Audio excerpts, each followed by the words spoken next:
Chapter 8. There is therefore now no condemnation to them which are in Christ Jesus, who walk not after the flesh, but after the Spirit.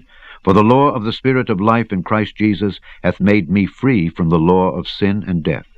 For what the law could not do, in that it was weak through the flesh, God, sending his own Son in the likeness of sinful flesh, and for sin, condemned sin in the flesh, that the righteousness of the law might be fulfilled in us, who walk not after the flesh, but after the Spirit. For they that are after the flesh do mind the things of the flesh, but they that are after the Spirit, the things of the Spirit. For to be carnally minded is death, but to be spiritually minded is life and peace.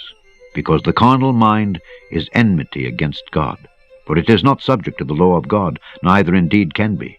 So then, they that are in the flesh cannot please God.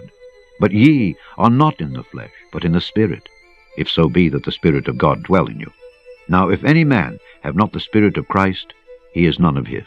And if Christ be in you, the body is dead because of sin, but the Spirit is life because of righteousness.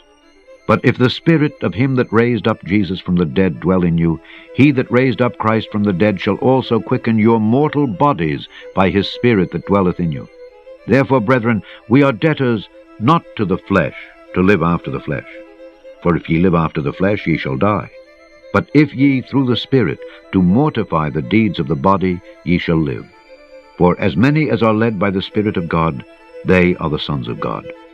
For ye have not received the spirit of bondage again to fear, but ye have received the Spirit of adoption, whereby we cry, Abba, Father. The Spirit itself beareth witness with our spirit that we are the children of God. And if children, then heirs, heirs of God, and joint heirs with Christ, if so be that we suffer with him, that we may be also glorified together. For I reckon that the sufferings of this present time are not worthy to be compared with the glory which shall be revealed in us. For the earnest expectation of the creature waiteth for the manifestation of the sons of God.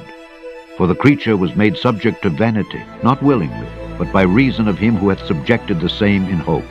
Because the creature itself also shall be delivered from the bondage of corruption into the glorious liberty of the children of God.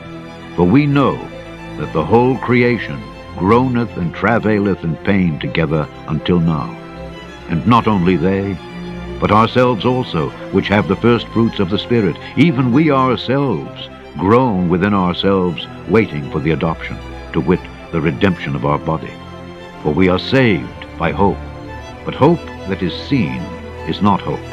For what a man seeth, why doth he yet hope for? But if we hope for that we see not, then do we with patience wait for it. Likewise, the Spirit also helpeth our infirmities. For we know not what we should pray for as we ought. But the Spirit itself maketh intercession for us with groanings which cannot be uttered.